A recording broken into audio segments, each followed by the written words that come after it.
Rigathi Gachagua obedo historia kaka jalup jatend piny Kenya e bwo katiba manyien mobedo e lemono e thuolo machuok. Mano bang' od bura ma senetiche oke apisi. Gachagua ma jahigni 59 osebedo karieny e kidienje mag telo kendo ne oidho ngas kowuok e lemo mar jaod bura nyaka bedo jalup jatend piny. Sigand Gachagua chalo nade? Walter Nyambaga nigi lerno. Higa mar 1965 e gweng' ma Iringe, kaunti ma Nyeri, jaduong' Gachagua ririani kod min ode mama Martha Kirigo bedo e keny mar loso familia ka ok giyango ni Nyasaye dhi miyogi nyathi ma wuowi. Wuon Rigathi ne jakedo mar Mau Mau mane yueyo magina mag kedo, to min mare ne chwalo chiemo ne jokedo mag Mau Mau e bunge mag Mau Forest. Higa mar 1965 tarik 23 dwe mar ariyo, jaduong' Gachagua ririani kod min ode mama Martha Kirigo noyudo nyathi mabuonjo, Geoffrey Rigathi Gachagua.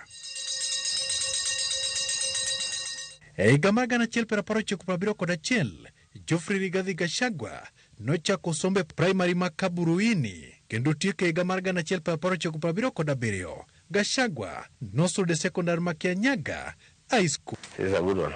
E higa mar 1985, Rigathi nodonje mbalariany ma Nairobi University e kama ne osidhe osimbo mar somo digri e weche mag siasa to kod science kanyakla kod somo mag dhok. Kitelo mar Gachagua ne ochakore mbalariany e kama ne en jakom mar riwruok mar jopuonjre masomo dhok.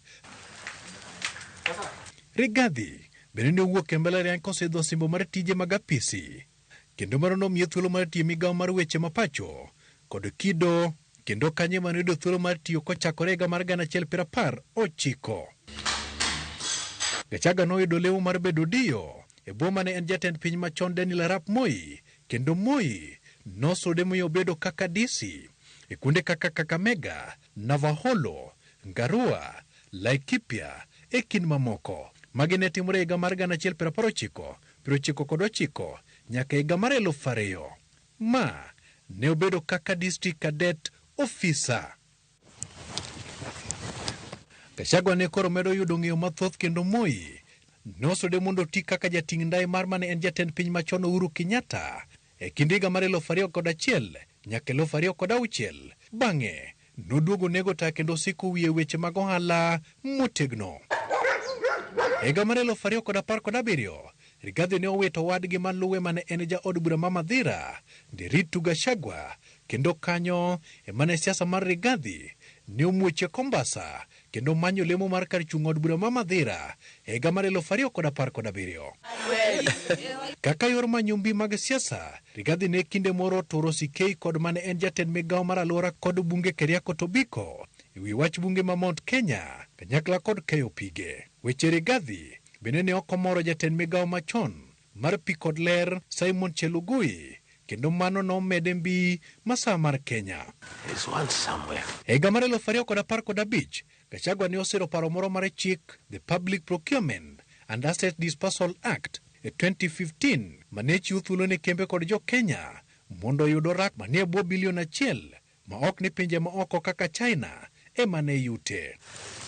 Familia mar Rigathi oting'o min ode Pastor Dorcas Rigathi mane onyomo ka jahigni 29 bang' gwe tawo kaka jakwano e bengi. Ma ne bang' kane giseyudore nyasi moro e mbalariany ma Nairobi e higa mar 1985. Kata kamano, Rigathi ne onyose gi wach magikendore e higa mar 1989. Rigathi ne kod yawuowi ariyo, Kevin Rigathi to kod Keith Rigathi, masani oketo maino margi e ohala.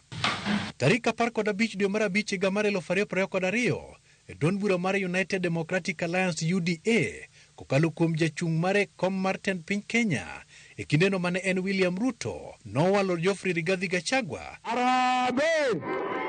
e kaka jalupne yiero mane otayo 2022 kendo bedo jalup jatend piny bang' bedo jaod bura mana kuom thuolo mar higni 5 kende. I, Rigathi Gachagua, do swear that I will always truly and diligently Yiero Rigathi Gachagua kaka jalup jatend piny ne ok obiro mayom ni mar kweth mar Kenya Kwanza nene kod ji moting'o Ndindi Nyoro, Alice Waome kod Profesa Kithure Kindiki. Kata kamano, Rigathi ne ogoyonegi kwano moko mag Angola kendo ne oneno negi pi moyudo lemono. Motelo ne loch mar Kenya Kwanza, Rigathi nomako kampen mage motegno. Kendo ne kinde ka kinde kano mako chudi, to ne olwar piny kode mane en jatend piny machon Uhuru Kenyatta kodunyore kode kisiasa.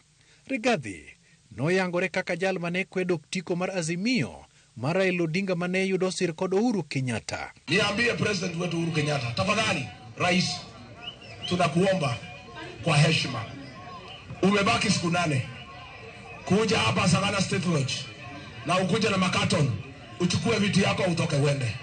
Wachana na sisi.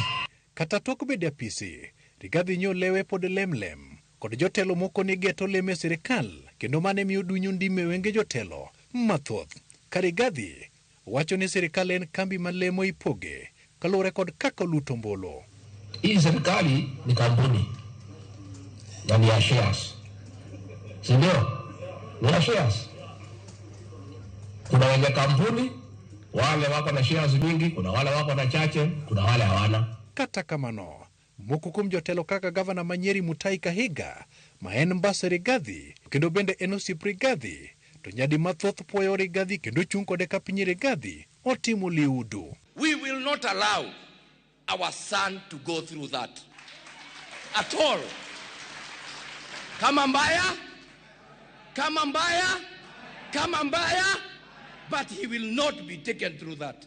Hatutaruhusu. He will not be taken through that. Hakupewa kiti na mtu, aling'ang'ania. Kata moko kuom jo od bura bende osega wuok oko ka siro Rigathi kendo puoye kaka en ng'at makare, machunye ler to kendo ero tije. Among the hustler nation, kuna watu wengi sana walitaka kuwa deputy president. Lakini the person that was found to be fit, competent, capable, eloquent was Rigathi.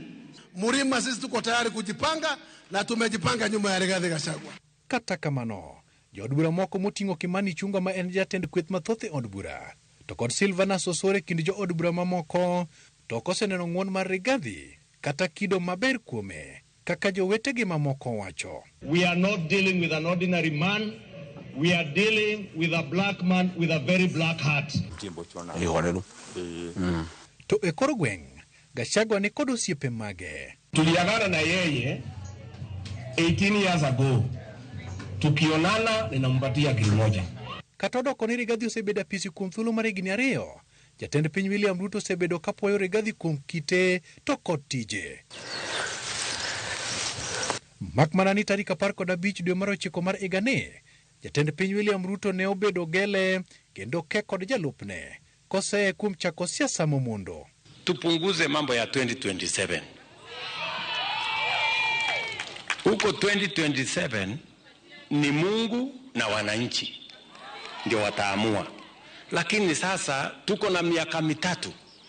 Hii miaka mitatu haitakuwa tu ya kupanga vile utashinda tena 2027.